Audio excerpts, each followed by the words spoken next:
ఒకటి పంచాయతీరాజ్ మినిస్టర్గా పవన్ కళ్యాణ్ గారు ఉన్నారు. ఇప్పుడు పంచాయతీరాజ్ వ్యవస్థ కావాలా, సచివాలయ వ్యవస్థ కావాలా అని మీరు అడిగారు కదా.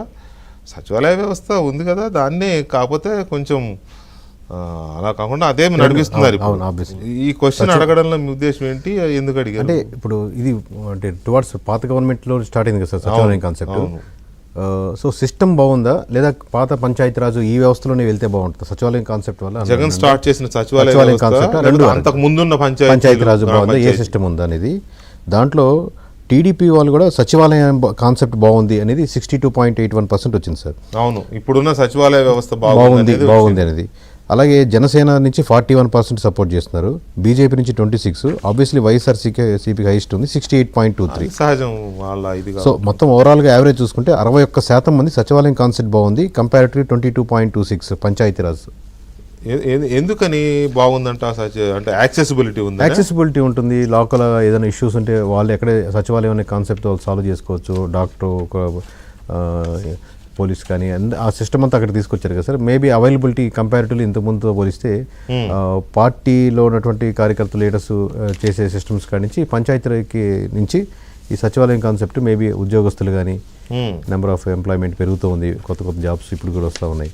సో అన్ని రకాలుగా చూసుకుంటే మేబీ పర్సెంటేజ్ మనం మంచికి మంచి, చెడుకు చెడు 100% మనం మాట్లాడుకుంటే ఈ సర్వేలో ఆసక్తికరమైన అంశము, ప్రజలు కోరుకునే అంశాన్ని మనం సీరియస్గా తీసుకుంటే పాత పంచాయతీరాజ్ వ్యవస్థ కంటే, పంచాయతీరాజ్ అంటే ఇది పంచాయతీరాజే, సచివాలయాలు కూడా పంచాయతీరాజ్లో వ్యవస్థలోంచి వచ్చినవే, కాకపోతే గ్రామ పంచాయతీలు అనే దాని నుంచి గ్రామ సచివాలయాలను తీసుకొచ్చి అక్కడ కొంతమంది ఎంప్లాయీస్ని ఎక్కువ పెట్టి ఈ జనన మరణ ధృవీకరణాలు ఇటువంటివి గ్రామ సచివాలయాలు ఎక్కువగా సర్వీసెస్ ఎక్కువ పెంచారు. సో పాత పంచాయతీరాజ్ వ్యవస్థకు వెళ్ళాలా, పాత గ్రామ పంచాయతీ వ్యవస్థకు వెళ్ళాలా, ఇప్పుడున్న సచివాలయ వ్యవస్థని నిజానికి ఈ ప్రభుత్వం వచ్చిన తర్వాత 2024లో చంద్రబాబు నాయుడు గారు మళ్ళీ ముఖ్యమంత్రి అయిన తర్వాత గ్రామ సచివాలయాల్ని తీసేలా ఉన్నాయి. అయితే ఇవి ఇలాగే కొనసాగించాలా, జగన్మోహన్ రెడ్డి పెట్టి ఇప్పుడు కంటిన్యూ అవుతున్న వాటిని కొనసాగించాలా, పాత గ్రామ పంచాయతీని పునరుద్ధరించాలా అనేది ఈ క్వశ్చన్ యొక్క సారాంశం. దానికి టీడీపీ వాళ్ళు 63% మంది ఇప్పుడున్న సచివాలయాలనే కొనసాగించమంటున్నారు. అంటే అక్కడ వాళ్ళకి యాక్సెసిబిలిటీ ఉంటుంది, ప్రజలకి సర్వీసెస్ అందుతున్నాయి.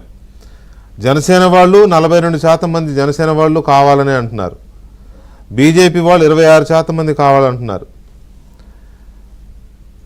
వైసీపీ వాళ్ళు 70% మంది. ఎందుకంటే అది వాళ్ళ ప్రభుత్వ హయాంలో, జగన్మోహన్ రెడ్డి హయాంలో వచ్చిన ఇది కాబట్టి డెఫినెట్గా తప్పేం లేదు. టీడీపీ వాళ్ళే 62-63% మంది అడగాలి, వైసీపీ వాళ్ళు 68% అడగడం తప్పేది.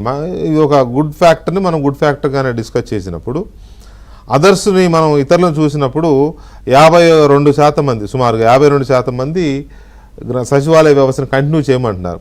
అంటే ఓవరాల్ యావరేజ్ తీస్తే 61.1% ప్రస్తుతం కంటిన్యూ అవుతున్న సచివాలయ వ్యవస్థని కంటిన్యూ చేయమనేది దీని రిజల్ట్. పాత పంచాయతీరాజ్ వ్యవస్థ కావాలనే వాళ్ళు 22% మాత్రమే, 2-1 అనేవాళ్ళు కూడా ఉన్నారు 11% మంది, ఏదైనా పర్లేదనే వాళ్ళు కూడా ఉన్నారు ఒక 5% మంది. సో ఇక్కడ ఈ దీని ద్వారా మనకు వస్తున్న ఫలితం ఏంటి అంటే, ప్రస్తుతం ఉన్న గ్రామ సచివాలయ వ్యవస్థనే కంటిన్యూ చేయమనేది ఆంధ్రప్రదేశ్ ప్రజల యొక్క బలమైన కోరిక, బలమైన కోరిక. అంతే సార్.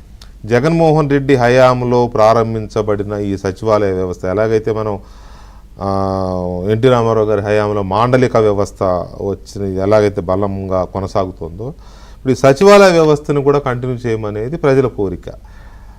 మరి ఈ సర్వే రిపోర్ట్ ప్రకారం అయితే గవర్నమెంట్ ఈ ఏడాదిలో కంటిన్యూ చేస్తున్నారు, ఎక్కడా తీసేలా కంటిన్యూ చేస్తున్నారు. మరి దాన్నే కంటిన్యూ చేయాలనేది ప్రజలు కోరుతున్నారు. ఏమన్నా మరి మార్పులు చేసుకుంటారా లేదా అనేది చూడాలి. అయితే ఇప్పటివరకు అదే కంటిన్యూ అవుతుంది. ట్రాన్స్ఫర్లు ఉంటాయేమో కానీ సచివాలయాలు అయితే సిస్టమ్ డిస్టర్బ్ చేయలేదు. దీంతో పాటు వాలంటీర్ల గురించి ఏమైనా ప్రస్తావన వచ్చిందా? వచ్చింది సార్. ఇప్పుడు మామూలుగా అయితే 50-50గా ఉంది సార్. వాలంటీర్ ఉంటే బాగుంటుంది వ్యవస్థలో, అంటే ఒక పార్టీ తరపున ఉండి అనేది దానికి నెగిటివిటీ వచ్చింది. బట్ ఎక్కడైతే పెద్దవాళ్ళు ఉన్నారో, ముసలి వాళ్ళు ఉన్నారో, వాళ్ళకి చేదోడు వాదోడుగా ఉన్న దాని దగ్గర మటుకు నెగిటివిటీ వచ్చింది. ఉంటే బాగుండేది అనేది దగ్గర వచ్చింది. ఒక ఏజ్ గ్రూప్ ఉండే బాగుంది వచ్చింది. బట్ ఓవరాల్గా ఖండించేది ఏంటంటే అది టీడీపీ కావచ్చు, వైఎస్ఆర్సీపీ కావచ్చు, ఈ సిస్టంలో పార్టీని చూపించకూడదు. ఇప్పుడు ఎంఆర్ వాళ్ళు, టీడీపీ వాళ్ళే, ఎమ్మెల్యే అట్లా ఉండకూడదు కదా సార్. సిస్టమ్ బ్యూరోక్రసీ ఎలా ఉందో, ఎంఆర్ఓలు లేకపోతే ఇప్పుడు సచివాలయ ఉద్యోగులు వీళ్ళు ఉంటారు కదా, ప్రభుత్వ ఉద్యోగులు, వాలంటీర్లు వైసీపీ కార్యకర్తలు, అది సమస్య. ఆ కాన్సెప్ట్ ని వ్యతిరేకిస్తున్నారు ఎక్కువ మంది. ఓకే, సో వాలంటీర్ సర్వీసెస్ ని ఉంటే బాగుంటుంది అనేది ఎక్కువ ఉంటే ఎనీ సర్వీస్. ఎందుకంటే ఎనీ సర్వీస్ కావాలంటే అతను తీసుకుంటాడు, రాసుకుంటాడు, అక్కడ సచివాలయానికి తీస్తాడు, మళ్ళీ ఫాలోఅప్ చేస్తాడు, మళ్ళీ ఇక్కడికి వచ్చి దాని సమస్యని సాల్వ్ చేసి ట్రై చేస్తారు. కాబట్టి ఆ ప్రాసెస్ ఉంటే ఈజీ వాళ్ళకి. అంటే పార్టీ కార్యకర్తలుగా కాకుండా సర్వీస్ సర్వీస్ చేసే కావాలి, వాళ్ళ సర్వీస్ కావాలి, సర్వీస్. అలాంటప్పుడు గ్రామ సచివాలయ ఉద్యోగులనే వాడుకోవచ్చు ఆ సర్వీసెస్.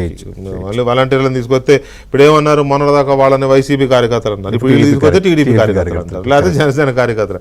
దానికంటే సచివాలయంలో ఎక్కడ చూసినా 10-15 మంది ఉంటున్నారు కాబట్టి దాంతో ఇది చేసుకో. సో ఇక్కడ పాయింట్ ఏంటంటే గ్రామ సచివాలయ వ్యవస్థనే కంటిన్యూ చేయాలి.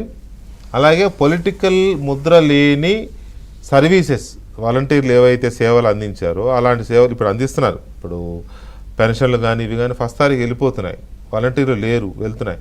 సో అలాగనే ఈ సచివాలయ ఉద్యోగుల ద్వారా ఆ సర్వీసెస్ అందించాలనేది ప్రజల కోరిక. అక్కడి వరకు పొలిటికల్ ఇంప్రెషన్ లేని ఉద్యోగులు ఉండాలి అనేది ప్రజలు అంతిమంగా కోరుకుంటున్నారు. దాన్ని మనం ప్రజల కోరికని మన్నించాల్సిన అవసరం ఉంది. ఇక రెండోది కాదు, లాస్ట్ బట్